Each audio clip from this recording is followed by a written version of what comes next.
Bienvenidos a una nueva edición de Fater Talks. Ya la última edición antes del verano, pues pararemos y luego volveremos en septiembre.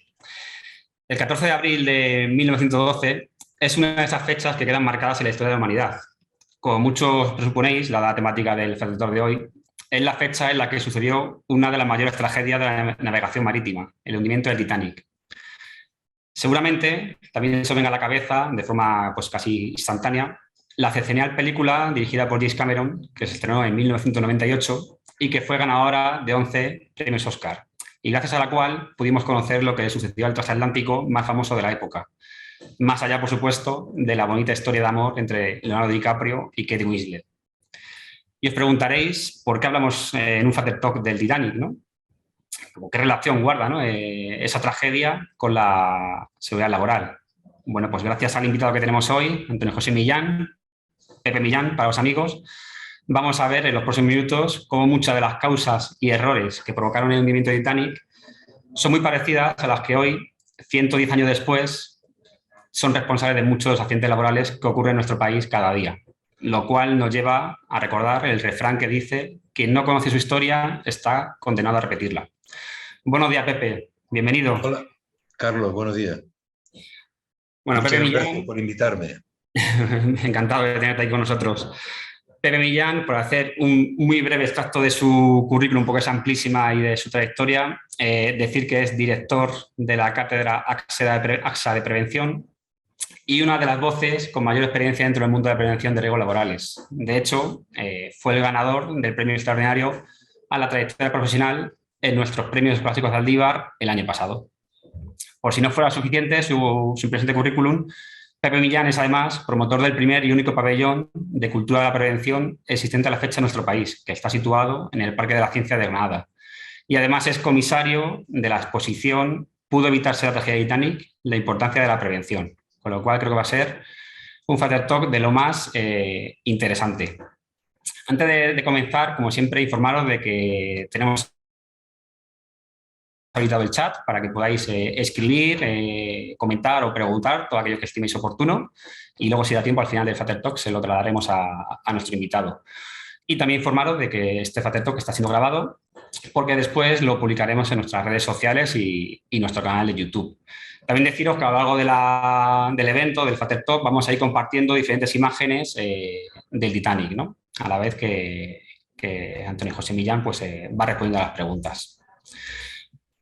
Pepe, antes de entrar en materia, cuéntanos un poco, háblanos sobre esa exposición tan interesante de la que eres promotor, que, como he dicho, se llama ¿Pudo evitarse la tragedia de Titanic? La importancia de la prevención. ¿Por qué el origen de esta exposición y cómo surge un poco la idea, ¿no?, de enlazar cosas que parecen tan diferentes como la prevención, tomando el ejemplo del Titanic? Bueno, pues la verdad es que el Titanic, como es obvio, es un accidente mítico, ¿no? Entonces, a la hora de divulgar la prevención, tocar la parte sensible de las personas, pues no es igual que explicar la prevención desde una óptica más burocrática y más elemental. Y nosotros, este año se cumple el 110 aniversario del hundimiento del buque. Y con motivo de esa fecha, igual que el año que viene es una fecha capicúa, es el 111, queríamos aprovechar, moviendo la exposición, en el sentido de que coincidían también otras fechas efemérides y queríamos unirlas. ¿En qué sentido? Pues, por ejemplo, la exposición acabamos de terminar de exponer en Málaga con motivo del 50 aniversario del nacimiento de Salvamento Marítimo en Cruz Roja, que se cumple justamente este año, ¿no? Y queríamos también que fuese un homenaje a la ley de prevención que en 2020 cumplía su 25 aniversario y que por razones de pandemia no pudimos hacer. Además, hay que tener en cuenta que la exposición lo que trata es de ligar la ley de prevención, el dictado, el articulado de la ley de prevención, con las circunstancias, con las diversas circunstancias que concurrieron en el hundimiento del buque. En este sentido, este año tenemos previsto acabar con alguna otra exposición que culminaremos, Dios mediante, en Madrid, y el año que viene pues querríamos recorrer la cornisa cantábrica, porque es la efeméride, se cumplen el aniversario de distintos institutos regionales. nos las han pedido también algunas empresas importantes y desde luego, si la exposición sirve para divulgar la cultura de la prevención y para hacer reflexionar, pues magnífico. Ujú. Enhorabuena, ¿no? Enhorabuena por la valentía, ¿no? De hacer, de montar una exposición de este calibre y de llevar a la práctica esa idea, ¿no? De racionar dos cosas que aparentemente tienen tan poco que ver, ¿no? Como es el Titanic, ¿no? Y la prevención, pero que como vamos a ver en los próximos minutos, tienen muchas cosas y sobre todo muchas causas en común, ¿no? Claro. Bueno, el Titanic se puede decir que nació desde el exceso de confianza, ¿no? Se habla que era el buque más grande hasta la fecha construido, el más lujoso y el que también se pensaba que era insumergible, ¿no? Ese exceso de confianza a veces también sucede en prevención, ¿no? El trabajador, con el paso del tiempo, pues adquiere un exceso de confianza, minusvalora el riesgo, empieza a perder la percepción del riesgo de sufrir un accidente, ¿no? Sumando así poco a poco, pues, papeletas, ¿no? Que al final le llevan a hacer, pues, a sufrir un accidente de trabajo, ¿no? O desde el punto de vista del empresario, hay ese también a veces exceso de confianza de pensar, bueno, que mi empresa es perfecta, que aquí nunca va a ocurrir un accidente, ¿no? Hasta que de repente, pues, tiene un accidente grave o mortal, ¿no? Y se ve, como veíamos en el Fact Talk anterior, en el que tuvimos a Óscar Barrios, un fiscal, pues se ve imputado, ¿no? Por un accidente de trabajo, ¿no? Este podría ser, creo yo, ¿no? El primer paralelismo, ¿no? Entre la historia del hundimiento de Titanic y la prevención, ¿no? Ese exceso de confianza que a veces se produce, ¿no? Sí, bueno, hay que hablar en este caso de la dimensión de lo que es la confianza en el trabajo y la dimensión de la confianza en un buque de esta magnitud, ¿no?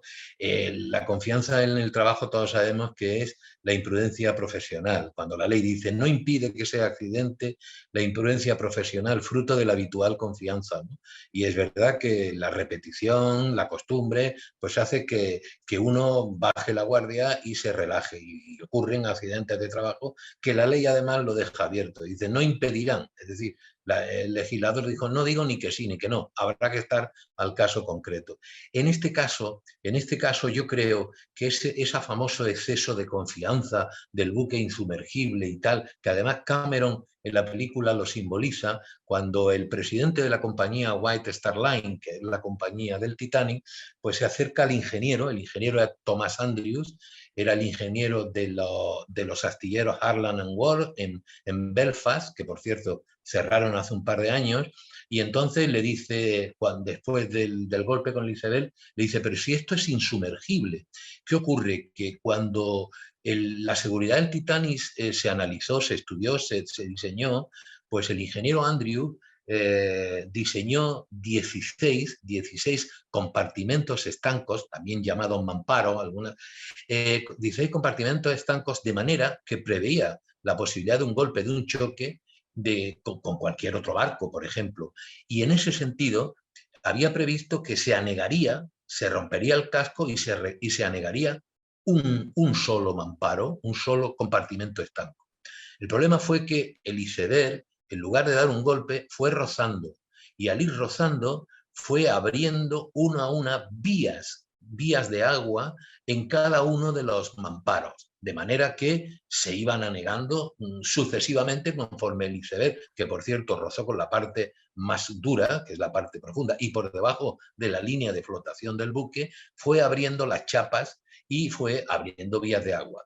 En la película hay un momento en el que el ingeniero se va y coge unos planos, yo creo que está encima de una chimenea, y empieza a mirar los planos y claro, se da cuenta de sus cálculos. Él había previsto que a partir de 4 mamparos inundados, el barco podía hundirse. Como llegaron a hundirse, a anegarse, perdón, 5 de los 16, él ya sabía, cuando le dieron el parte, que el quinto se había anegado, que el barco se hundía. No sabría cuánto tardaría, grosso modo, tenía unos cálculos, podría tardar 2 horas y tal y cual, y así ocurrió.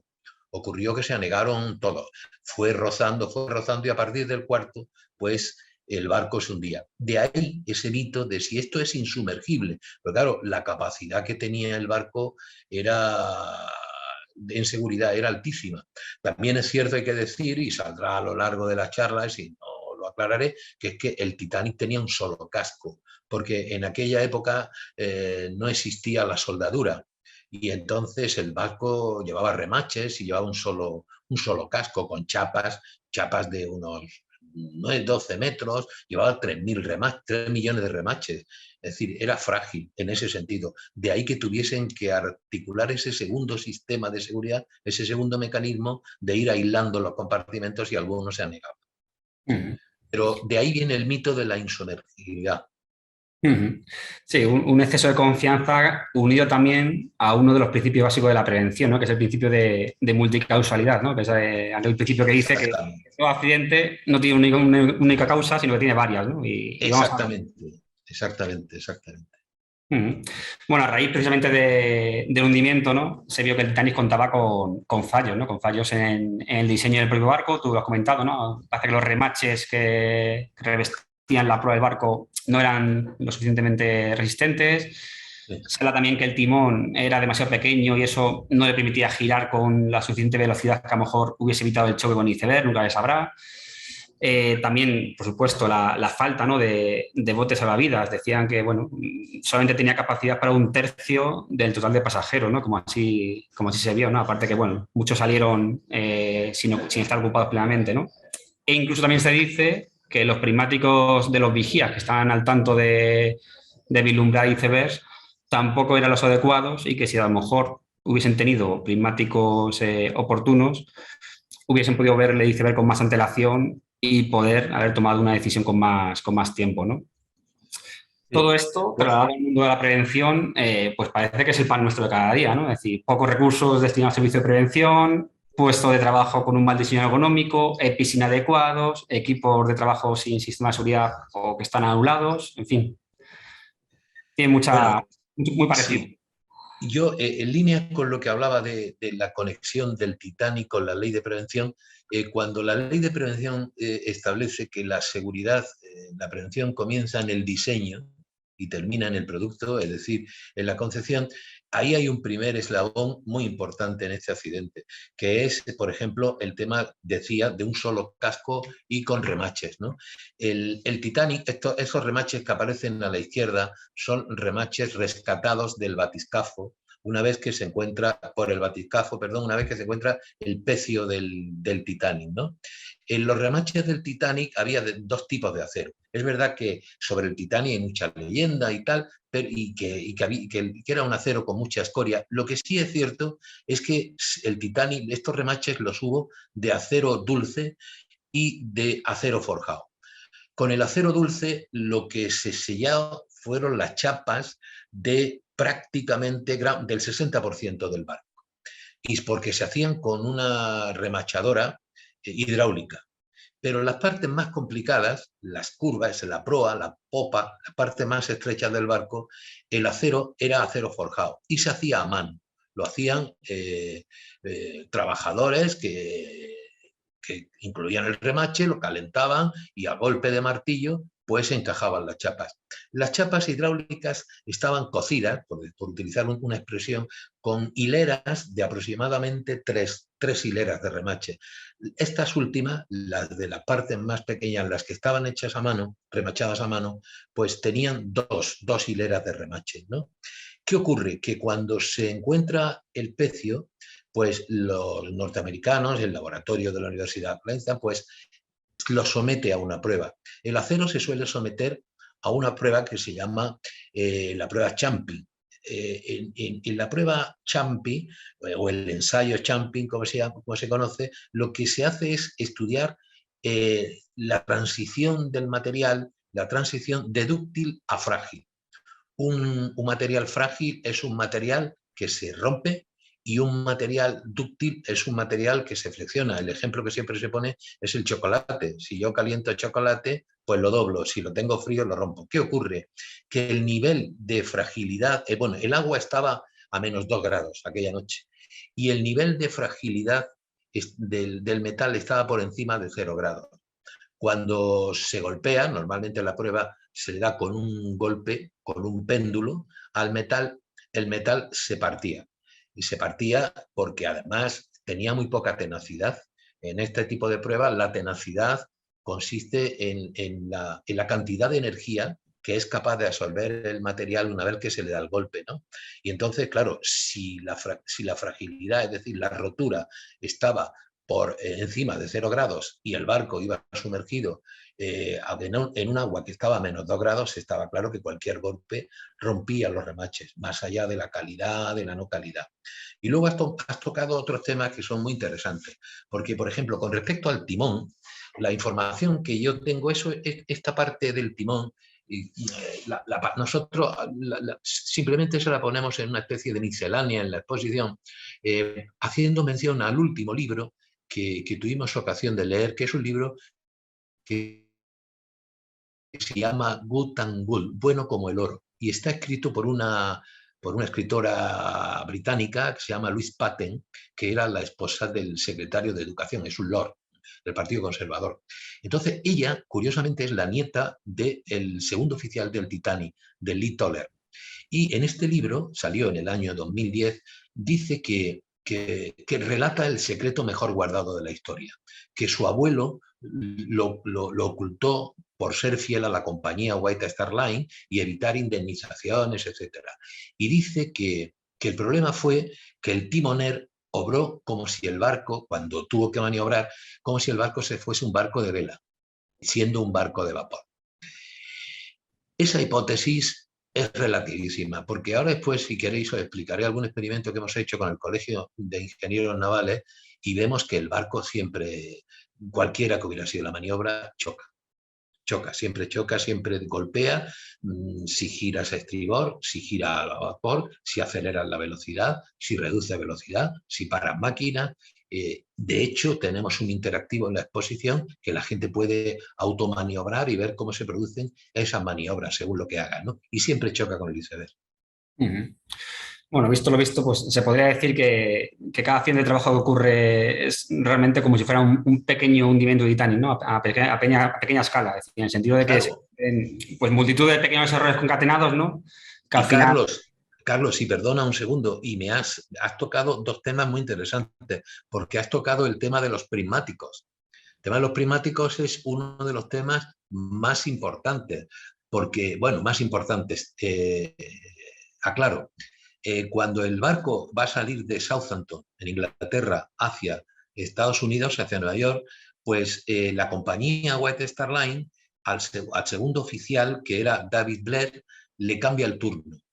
Y David Blair, pues sin darse cuenta, pues se queda con la llave de la cajita que va en la cofa del barco. La cofa es el puesto del vigilante, que es ese puestecito que está en lo alto del mástil, y ahí el vigilante era Frederick Fleck. Y este tal Frederick Fleck, que fue el que gritó iceberg, cuando va a su puesto de trabajo, pues no puede abrir la caja, pues no tiene la llave de la cajita donde están los prismáticos, ¿no?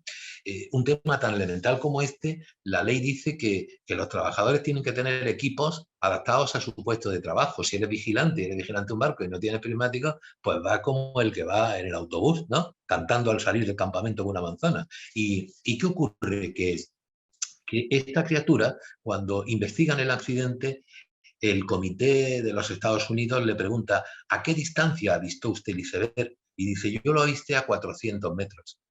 Sin prismáticos, claro. Y dice: ¿y a qué distancia lo hubiera avistado usted con prismáticos? Y dice: a 1 kilómetro, 800 metros. Claro, supuestamente el barco hubiera maniobrado y virado. Lo que sí tengo que decir o advertir es que la mayoría de la literatura habla de que la noche era muy peculiar, ¿eh? Había un anticiclón y probablemente la franja blanca que generaría el iceberg con la ola, con el agua al ir chocando, no se veía. Era un agua calma, etcétera. O sea que había unas condiciones meteorológicas que dificultaban un poco esa vigilancia. Y luego, por supuesto, cuando has hablado de los botes, es curioso porque, aparte que la ley prevé que las medidas para las emergencias tienen que ser las adecuadas en función del número de personas a las que pretendan salvar, pues la legislación de la época exigía botes en función de las toneladas del buque, no del número de pasajeros. Y es más, el ingeniero Thomas Andrews puso más botes de los que había en principio planeado, pero la compañía dijo, ¿por qué no quitamos estos botes de sobra del puente y hacemos un peaje para los pasajeros de primera? Y hay una foto simbólica donde se ven paseando dos personas o varias por la cubierta, y en ese tramo había botes salvavidas, es decir, que la legislación, y luego, por supuesto, efectivamente has dicho que algunos botes iban incompletos, fruto de que uno de los oficiales dijo mujeres y niños primero, en tanto que otro oficial no estaba formado, dijo solo mujeres y niños. O sea, que la verdad es que concurrieron circunstancias en que la ley están previstas solventar. Qué delgada es a veces la línea entre cuando que ocurra un accidente o no ocurra, ¿no? Es decir, al final es cuestión de matices y cosas que parecen que no tienen importancia, pero que todas Claro, ellas sumadas al final dan lugar al accidente o en este caso a la tragedia, ¿no? Del Titanic. totalmente. Bueno, pues a lo largo de la historia, cada cierto tiempo se producen lo que hablamos, ¿no? Tragedias que suponen un antes y un después, ¿no? Es decir, que de tal magnitud que marcan para siempre, ¿no? El discurrir de, pues en este caso del Titanic en la navegación marítima, ¿no? Son lo que también se llaman cisnes negros, ¿no? Sucedió con el Titanic y la seguridad marítima que desde entonces se implantó numerosas mejoras. Pasó con el 11S y la seguridad aérea, que no voy a contar la cantidad de controles que se impusieron a raíz de aquello, o el accidente de Chernóbil y la seguridad radiológica, ¿no? Son tragedias que se van dando a lo largo de la humanidad que sirven pues como para marcar un antes y después e implantar mejoras que hasta ese momento no había, ¿no? Sin embargo, a pesar de que cada año se producen un número considerable de accidentes graves y mortales en nuestro país y que podría ser ese cisne negro, ¿no? Y marcar ese antes y después, ese gran cambio parece que nunca acaba de llegar, ¿no? ¿A qué crees que se debe? Que no se haya producido ese gran cambio todavía en prevención.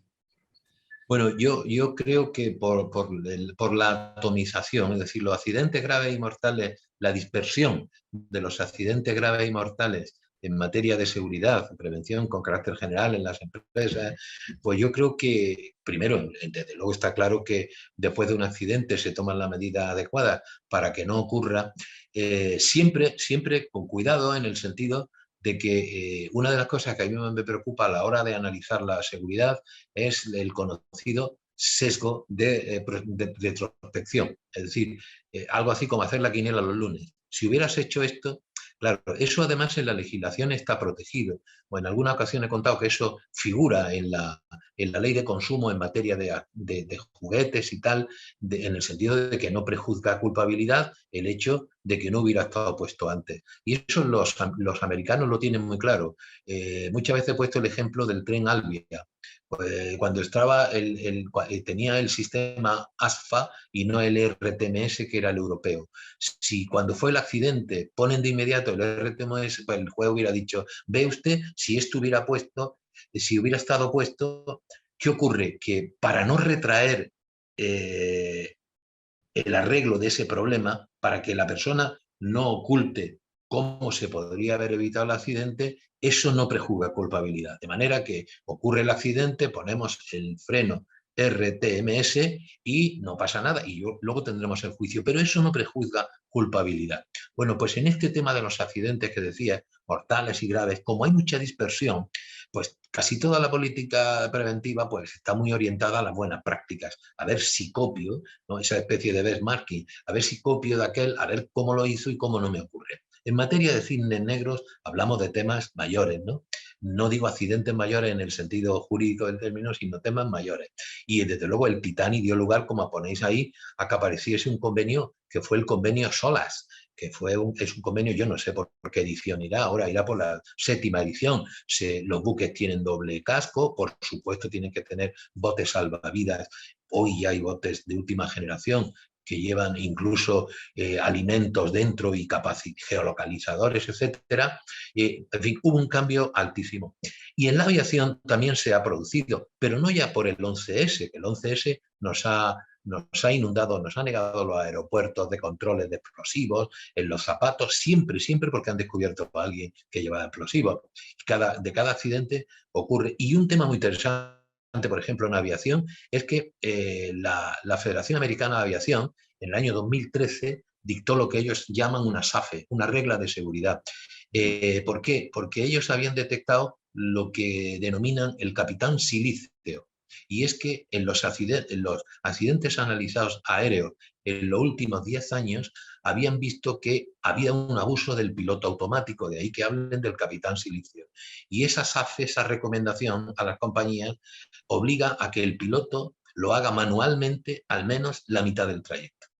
¿Por qué? Pues porque el automatismo acaba con las destrezas. Entonces, cuando hay un incidente, pues vieron que los pilotos no tienen habilidades, que ha habido accidentes por falta de habilidades, fruto de que una vez que está en punto de automático, pues comienzan a hablar. ¿Qué es tu hijo? ¿Qué hace? ¿Qué estudia? Pues no, me mudo, ¿dónde veraneas? Y tal.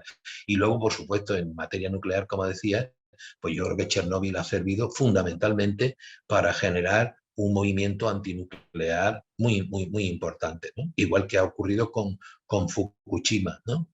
Por tanto, de los cisnes negros salen grandes remedios. Tú decías antes que, yo lo digo en otros términos, utilizando al poeta Rilke, solo la historia os librará de la historia, ¿no? Es decir, que sirven para mejoras contundentes. Ojalá, ¿no? Ojalá llegue en prevención ese gran cambio, ¿no? Y la prevención adquiera esa importancia y peso que merece tener, ¿no? Porque de Sí. luego los datos ahí están, ¿no? Cada año cientos de accidentes graves, mortales, y bueno, con que hubiera uno ya sea suficiente, pero si encima hay más, pues con más motivo todavía, ¿no? Sí. Bueno, vamos a hablar también de lo que hablamos un poco antes, ¿no? De esos pequeños matices que parece que no tienen importancia, pero que al final se ve después que tienen mucha importancia en el accidente o en este caso la tragedia del Titanic, ¿no? Se habla que antes del hundimiento, cuando el Titanic ya estaba dañado por el iceberg, lanzó un telégrafo, pues en aquel momento el medio de comunicación más avanzado que había por entonces, un mensaje de SOS a los barcos que había por la zona, pues para pedir auxilio, ¿no? Sin embargo, el barco que estaba más cerca de Titanic no recibió ese mensaje de ayuda porque el telegrafista de ese barco decidió cortar la comunicación con el Titanic porque al parecer, pues bueno, no hubo mucho feeling entre el telegrafista de Titanic y el de este barco, ¿no? Al parecer el telegrafista de Titanic le dio una mala contestación al telegrafista de este barco y a raíz de eso pues decidió cortar la comunicación y descolgar el telégrafo, ¿no? Con lo cual después no recibió ningún tipo de alerta de SOS que permitiera, ¿no? Prestar auxilio, ¿no? ¿Cómo de importante es cuidar la comunicación en prevención, ¿no? Y sobre todo el mensaje que queremos trasladar, ¿no? A nuestros trabajadores, a nuestro equipo? Sí. Bueno, en este caso que cuentas, de verdad, en la exposición, en este caso, lo que se asocia con la ley de prevención es en la coordinación de actividades. Es decir, en un determinado espacio concurren distintas empresas, en un determinado espacio, en este caso, concurren distintos buques, ¿no? En una situación además de riesgo, ¿no? El tema que cuentas es que el primer barco que avisa a los barcos que están en la zona es el California. El California avisa a los barcos de que cuidado que hay grandes bloques de nieve, de hielo, que vienen a una velocidad importante y que estamos parados, hemos parado. Entonces se lo lanza al Titanic, lanza, entre otros, ese mensaje lo recibe el Titanic. Lo que pasa es que, como decía, la tormenta perfecta aquí es que se dio, porque resulta que esa cabina de radiotelégrafo que estáis ahí poniendo en la imagen es la cabina de los dos radiotelegrafistas de la empresa Marconi, porque el radiotelégrafo del Titanic iba subcontratado con la empresa Marconi. Entonces, en esa cabina había una avería, 2 días antes y no había manera de arreglarla. Y aquella noche que parece algo, bueno, una serendipia, aquella noche se arregló. Pero había colas de telex de pasajeros a sus familiares, pues lo típico, después de 2 días, pues ahí había estaban atascadas la emisión de telegramas. Hemos comido muy bien, qué bonito es, hemos estado en un gimnasio, tuvimos un baile anoche, etcétera, etcétera. Y cuando los radiotelegrafistas del Titanic reciben el radiotelégrafo del California, deciden dar prioridad a los telex de salida. Y entonces, en un momento de tensión, porque tiene mucho cúmulo de trabajo, pues le da una mala contestación. Hay versiones que le dicen, bueno, voy a omitir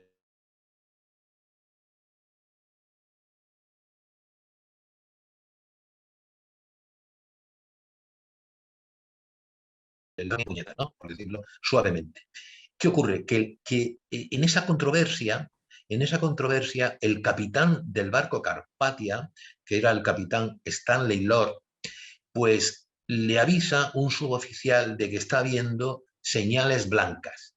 Entonces se levanta incluso de la cama, va a verlas, tiene dudas, pero las achaca a otro barco que pasa, incluso algunos creen que lo que hay es una fiesta y están tirando cohetes, etcétera, y hay una gran controversia. De hecho, tengo que decir que uno de los problemas que tuvo el California es que los estudiosos del Titanic están divididos entre lordistas y antilordistas, porque los hay partidarios del capitán Lord y antipartidario del capitán Lord, en el sentido de que no hizo eso, de que fue culpable, que no fue culpable. El análisis más severo que hay ahora mismo sobre el comportamiento del Carpathia es cuando ha aparecido el pecio del Titanic, se han estudiado las distancias a las que estaba el Carpathia para poderlo haber socorrido. Una hipótesis que disculpa al capitán Lord es la de que el Titanic, al caer, las tormentas, las corrientes, lo hayan movido de posición. Lo cierto es que hay partidarios de que a esa distancia era mentira, no pudo ver esas señales a esa distancia, ¿no? Y entonces, el último dato que se ha analizado es que el California llega a la zona del Titanic a las 7:30 de la madrugada. Llega a esa hora ya estaba el buque Carpathia, que es el buque que había recogido a los náufragos, y ya se iba para Nueva York. Lo que le dice el Carpathia al barco California es que haga una batida por la zona por si encontrase algún otro náufrago, pero ya muy residual, ¿no? Que de hecho no encuentran a nadie, a ningún superviviente, ¿no? Entonces, bueno, falló coordinación. ¿Fue culpable el del California? Pues por no persistir, pues como no sabes lo que va a pasar, te enfadas con un barco que te diga, oye, vete a Fray Puñeta. Fue culpable, concurrió, si el del Titanic no está averiado y no tiene colas de telegramas, pues no ocurre, ¿no? Entonces, en ese caso, lo que sí está claro es que faltó coordinación, eso es obvio, ¿no? Fuese quien fuese. De hecho, hubieran llegado barcos cercanos y hubieran rescatado a los náufragos. Y desde luego este en principio era el barco más cercano. Lo que ellos defienden es que la lejanía que tenía es falso de que hubiesen sabido interpretar las luces correctamente, ¿no? Sí, seguramente sea una de las asignaturas pendientes, ¿no? La prevención, la Sí. actividades empresariales, que no deja de ser, pues, comunicación, ¿no? Es decir, intercambio de información entre los protagonistas, ¿no? Entre las empresas que van a participar, van a trabajar en un mismo lugar, ¿no? Claro, claro. Cómo trasladamos el mensaje, el cómo utilizar bien el lenguaje para conseguir nuestro propósito y al fin y al cabo pues hacer de la prevención pues algo atractivo, ¿no? Mira, el año pasado tuvimos la suerte de tener aquí también en un Fater Talk a uno de los mayores expertos, ¿no? en PNL, en programación neurolingüística, que es Xavier Pirla. Y dejó muchas reflexiones y muchas frases interesantes. Yo me quedé con una, que decía que no hablamos a las personas, sino que hablamos a los cerebros de las personas, ¿no? Lo cual, ese matiz parece que no, pero entendiendo eso y como punto de partida, creo que si entendemos lo que significa esa frase, seguramente mejoraríamos mucho la forma en cómo nos comunicamos en prevención, ¿no? Hombre, claro. El tema quizá de comunicación más ajustado que yo he leído, por lo menos que conozco, es el del accidente de los rodeos. Es decir, que después de aquel accidente cambia la comunicación aérea. Es decir, porque pues, algunos términos no se entendía. Incluso el controlador aéreo no dominaba bien el inglés. Es decir, claro, y cambiaron las claves, ¿no? Internacionalmente. Bueno, volviendo a hacer un símil con el Titanic y ya Sí. pues, un poco en plan filosóficos, ¿cuáles son los icebergs más peligrosos a los que actualmente se enfrenta la seguridad laboral y también en un futuro más cercano? ¿Cuáles son los retos, ¿no? Los icebergs más peligrosos? Bueno, los iceberg, bueno, ojalá supiese yo con exactitud cuál, ¿no? Pero, vamos, a mí se me antoja pensar que los grandes problemas ahora, más que estén de moda, porque todo el mundo hable de ellos, son los problemas de salud mental, la psicosociológicos. Porque el contexto primero lo abona, es decir, la situación de incertidumbre que hay mundial, después de una pandemia, de crisis, de guerra, el problema de los cambios que operan en las empresas, ¿no? La transformación del trabajo, el debate que hay abierto, si va a haber teletrabajo, si no va a haber teletrabajo, eh, el empeño de las empresas en la retención del talento, que esto de la retención del talento queda muy bien en las empresas de vanguardia, en las grandes multinacionales, pero esto va a ir bajando el escalón, va a ir bajando el escalón. Y hay un tema muy curioso, porque que ya se ha estudiado siempre en psicosociología, lo estudiaba Heffer, que es que el salario no es todo. Ellos le han llamado siempre a eso factores de higiene, le llaman baterías, porque una vez que pasa un tiempo, lo engulles, lo digieres y pasa a tu cuerpo y no le das valor, acaba. Entonces, el objetivo es poner generadores en las empresas, ¿no? Y en ese sentido hay un tema que a mí siempre me ha llamado la atención. En el libro de la innovación que sacó la Unión Europea hace ya años, cuando estaba de presidenta de la Comisión Henrique Besson, la francesa, sacó un libro que al final daba 8 o 10 entregas simbólicas sobre los cambios que venían en la empresa y son los cambios que ya están. Hablaba de unos puestos controlados hacia unos puestos con responsabilidad autónomos, de unas tareas simples hasta unas tareas complejas, ¿verdad? Los jefes decían que las jefaturas pasarían de ser árbitros a ser líderes. Es decir, y todo eso ha ocurrido. Yo recuerdo que hace años, pues ser mecanógrafo, yo examinaba a la gente en pruebas para la administración y le exigíamos velocidad mecanográfica. Y entonces para dirimir metíamos elementos, la curtosis, y tal y cual. Y claro, y la gente, y bueno, y hay cosas muy interesantes, porque la gente no sabe, o no sabía, o no todo el mundo, que la máquina de escribir en la que escribían es una máquina QWERTY que tiene en el meñique izquierdo la A y la S, que son las letras más frecuentes británicas, porque la máquina, las varillas se atascaban y dijeron, ergonómicamente, ¿qué hacemos? Pues en lugar de adaptar la máquina a la persona, que la persona se adapte a la máquina. Y así va más despacio y las varillas no chocan. Y entonces a estas criaturas las examinadas de mecanografía. Eso, una prueba de esa hoy sería irrisoria, ¿no? Entonces, claro, eso ha mutado, ha mutado, ha mutado y ha mutado muchísimo, muchísimo. ¿Las máquinas van a ser democráticas o van a ser autoritarias? Porque si las máquinas son democráticas y te ayudan, fenomenal. Si las máquinas son autoritarias y te echan, yo no hablo de un nuevo ludismo, no va a haber pedradas contra las máquinas, pero sí va a haber depresión. Lo que antes era extramuro, externalizar el conflicto, ahora se ha interiorizado, ¿no? Entonces, el tema va a ser de salud mental, porque en ese contexto hay violencia. Y la violencia es conflicto. Y el conflicto ha llegado a las escuelas, ha llegado a las empresas, y yo creo, por eso digo, que ese es el cisne negro que nos rodea, vamos, sin duda alguna, sin restar importancia a cualquier otro problema, pero ese es el mayor, ya que hemos hablado de iceberg.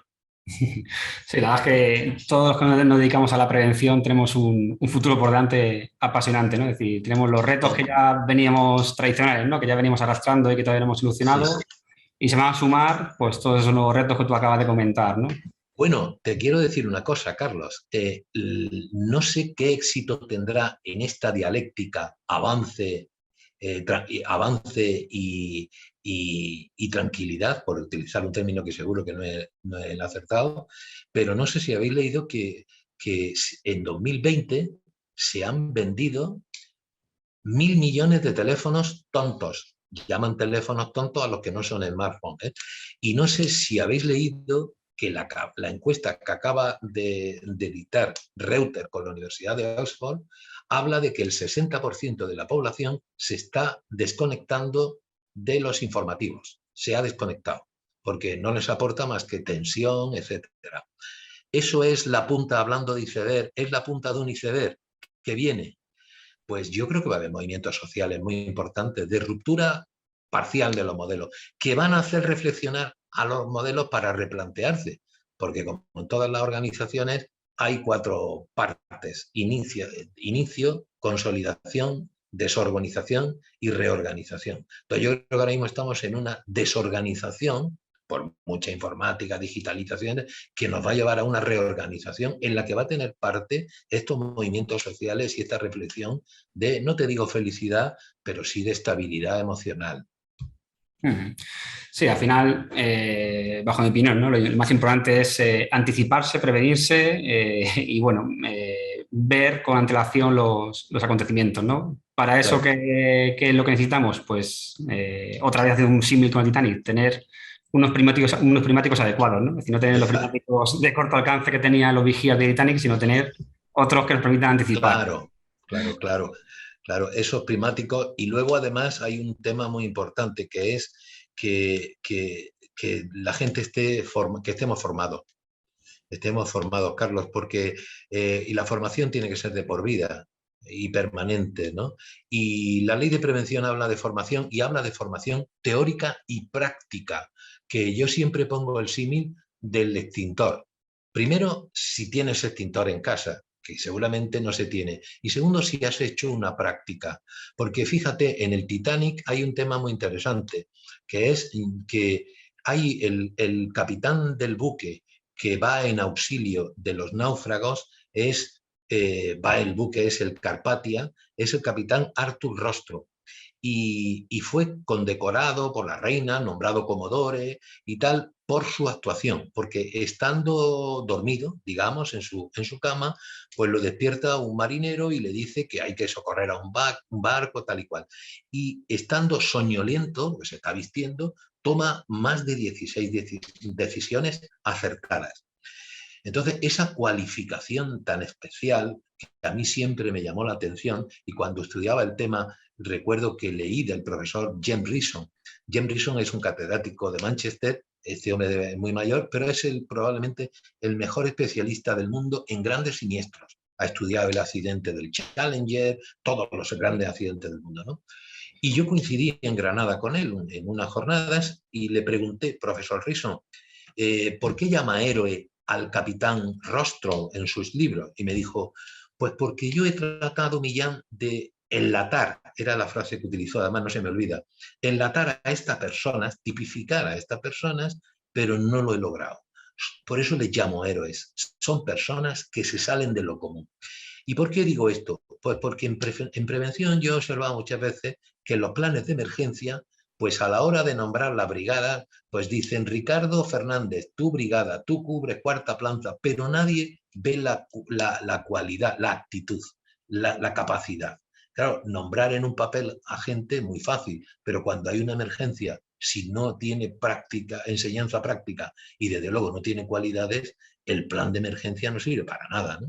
Y este es uno de los ejemplos que ponemos en la exposición, porque es muy interesante y es un guiño a que las personas que se designan para puestos en responsabilidad tengan práctica y cualificación y actitud, ¿verdad? Eso es. Bueno, Pepe, a modo ya de resumen, ¿no? Y para terminar este viaje que hemos hecho, ¿no? Por la historia del Titanic, de forma rápida, ¿qué enseñanza nos aporta a la prevención y si hemos aprendido algo? ¿Hemos servido para aprender algo? Bueno, nosotros la enseñanza que hemos aprendido muchísimo. De hecho, yo hablaba antes de los cambios que había habido en el convenio SOLAS, ¿verdad?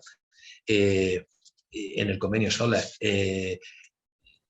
Yo creo que el Titanic, el utilizarlo nosotros es por el carácter, sobre todo el carácter mítico y la enseñanza emocional. El tema de la enseñanza emocional es muy importante. La formación, yo me atrevo a decir que lleva muchos años muy burocratizada, muy sistemática. De hecho, si uno coge desde los niños, donde hay movimientos como hay movimientos, sobre todo en Italia, que dicen, oye, ¿cómo puede a la hora de comenzar una clase en un pasillo oírse cerrarse las puertas como si estuviera uno en un campo de concentración, ¿verdad? Un silencio absoluto, falta luz, falta color en la infancia. Y entonces, en este caso, la formación necesita el componente emocional. Ya que has hablado tú del 11S, yo muchas veces he preguntado en clase, ¿dónde está usted el 14 de marzo del 2010? No lo sé, 17. Y dice, pues no lo sé. Y en cambio le pregunta, ¿dónde estaba el día del 11S? Y te dice, pues estaba con mi prima. Es decir, ese reflejo, eso que ya los griegos llamaban en el dios del tiempo el Kairos. El dios Kairos, que es el dios que te deja la huella de la vida.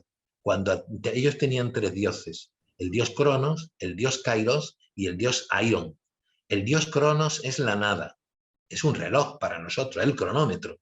El dios Kairos es tu vida. Si yo te preguntase, Carlos, que no te lo voy a preguntar en público, obviamente, sobre todo para que no me desveles tus secretos, Carlos, ¿qué ha sido tu vida?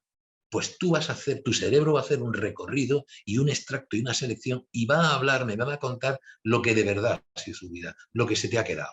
Pues entonces, todo lo que sea acercarse a eso, a la parte emocional, eso es consolidar formación. Luego vendrán las destrezas, etcétera, ¿no? Y entonces por eso el tema actual del qué nos ha aportado esto como enseñanza y qué nos debe inspirar en la prevención, a mí me agrada el movimiento actual en materia de competencias, porque toca tres patas o tres pilares que son fundamentales. Uno que es obvio, que es la aptitud. Usted tiene que saber.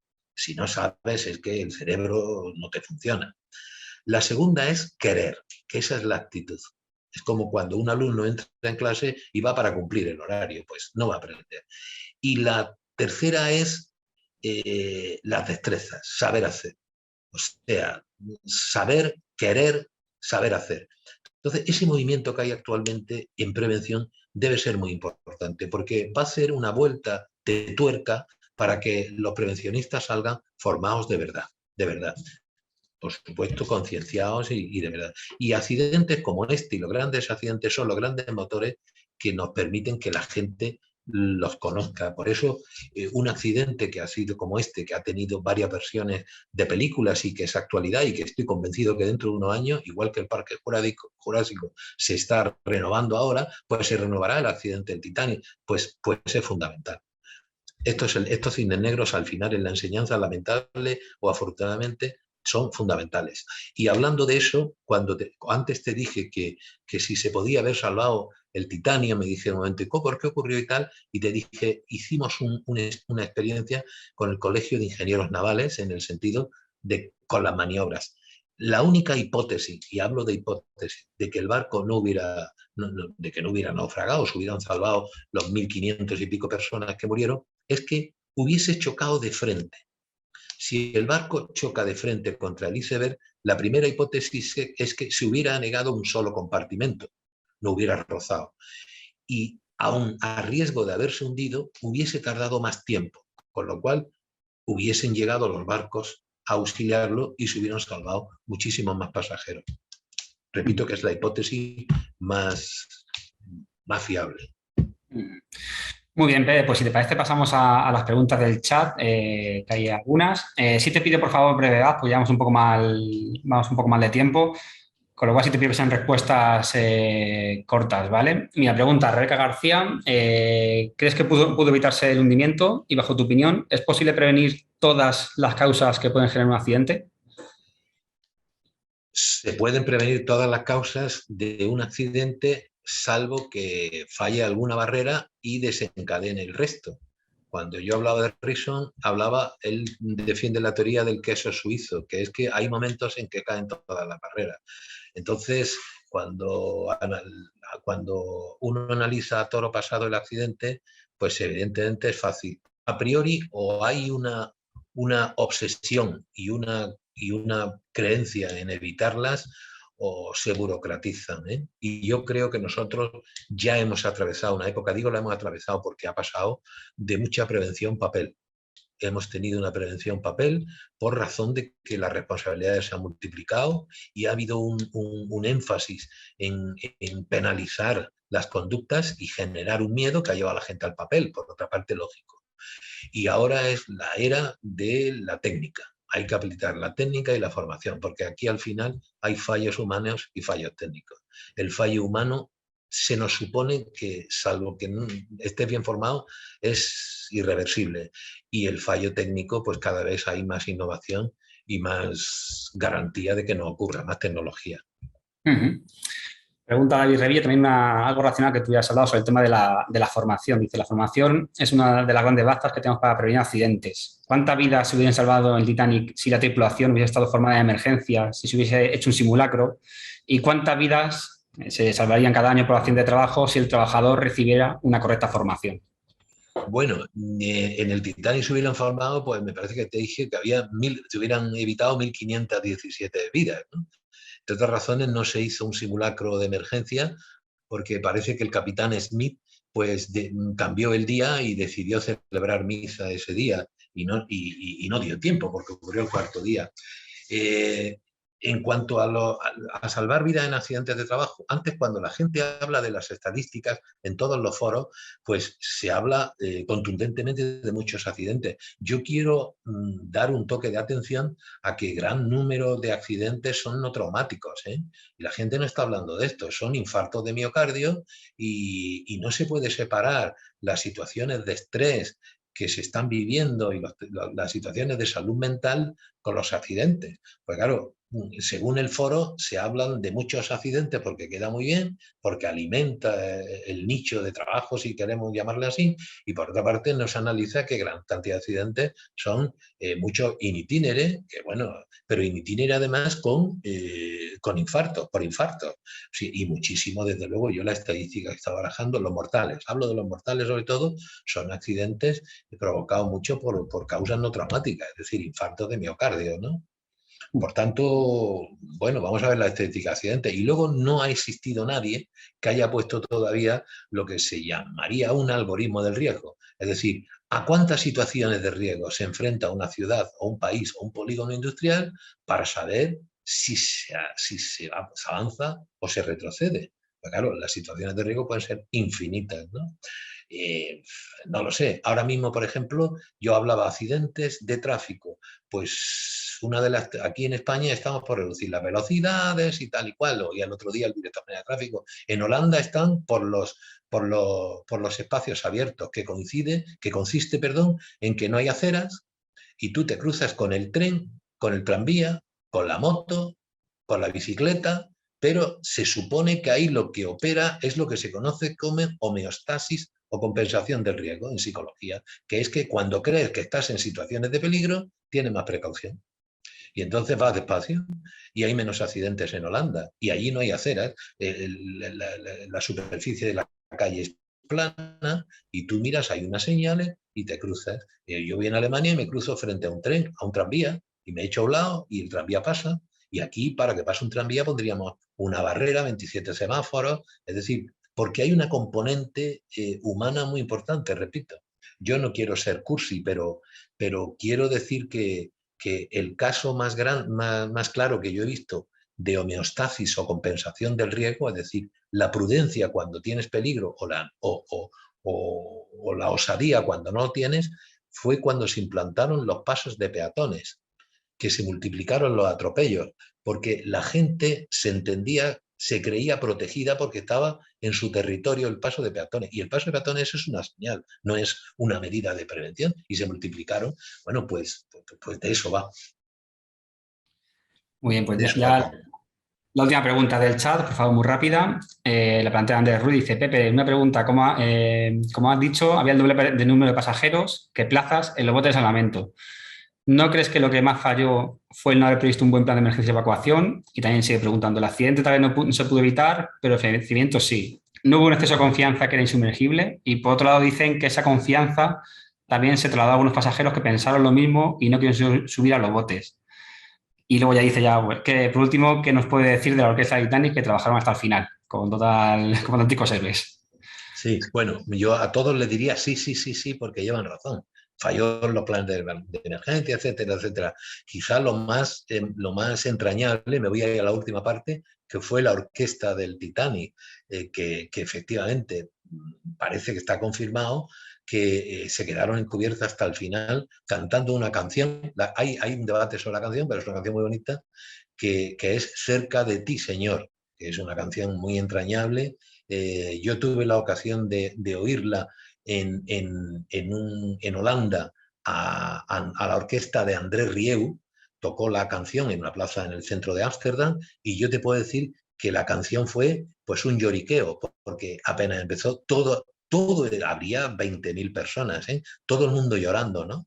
Porque ponía unas imágenes del Titanic que se veían patéticas, se veían los músicos con el violín, era una versión de una película antigua, pero claro, la tragedia era de tal magnitud, y luego las personas que no quisieron subir al bote, a los botes, algunos fueron por pleno heroísmo.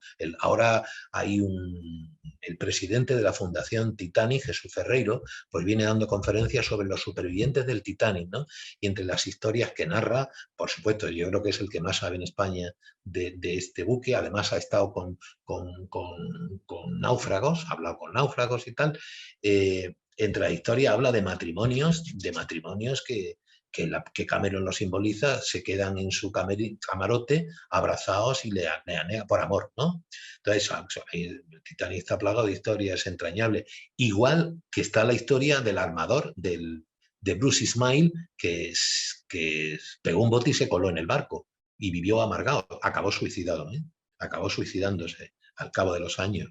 Es decir, que a todos los que han preguntado, sí, faltó planes de seguridad, faltó formación, la gente se subió a los buques por las causas, no se subió mucho, algunos nos los dejaron, como decía antes, etcétera. Lo que sí es cierto es que es un foco de experimento y de reflexión magnífico. De ahí que os lo hayamos querido ligar a la ley de prevención.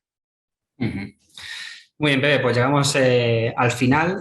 Si creíamos que sabíamos todo de Titanic, ya hemos visto que hay multitud de factores que desconocíamos y que gracias a ti hoy pues hemos ido viendo con esa relación, ¿no? Que parece que imposible, ¿no? Con la prevención de riesgos laborales, pero vemos que comparten muchas cosas y causas sobre todo, ¿no? Así que un placer haber compartido contigo estos minutos y muchas gracias. Y yo, un placer que me hayáis invitado y muchísimas gracias también. Y saludar a los que han estado escuchando. Muchísimas gracias, ¿eh?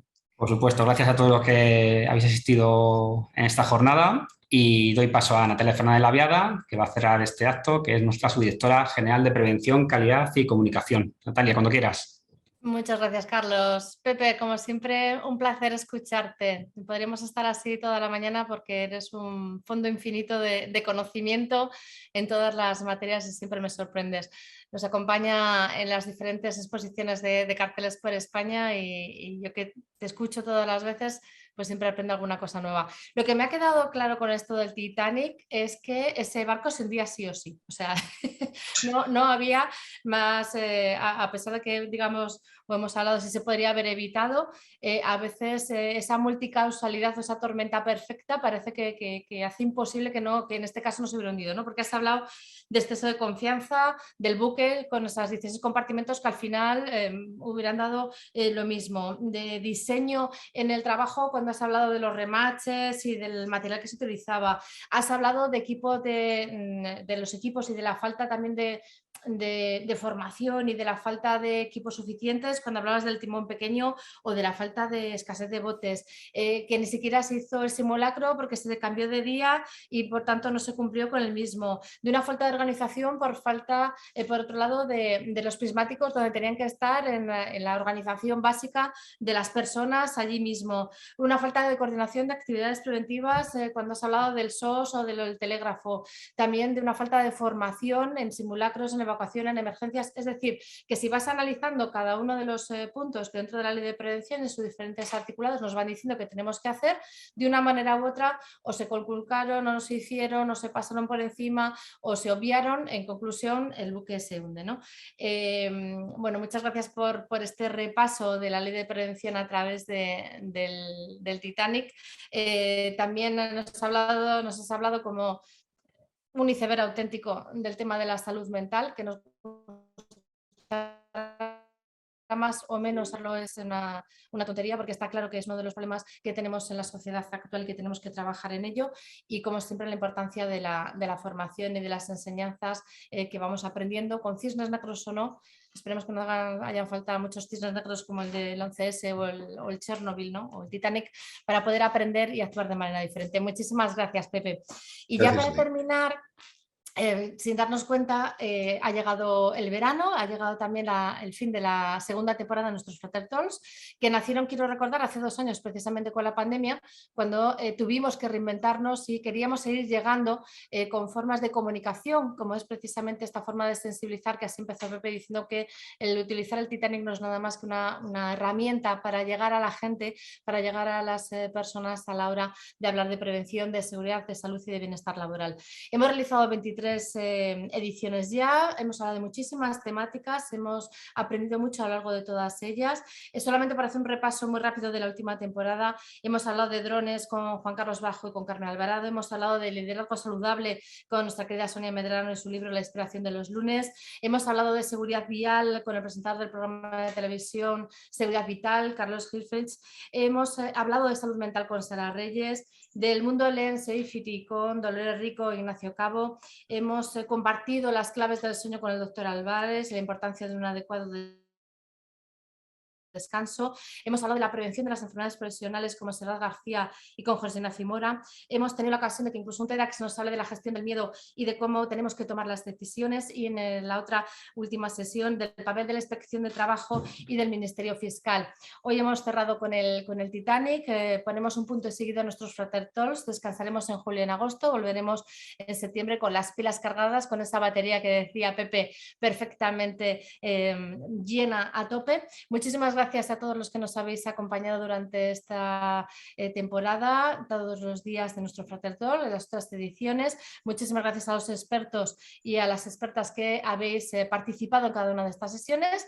Y nada, que disfrutéis y que paséis de un feliz verano. Muchísimas gracias.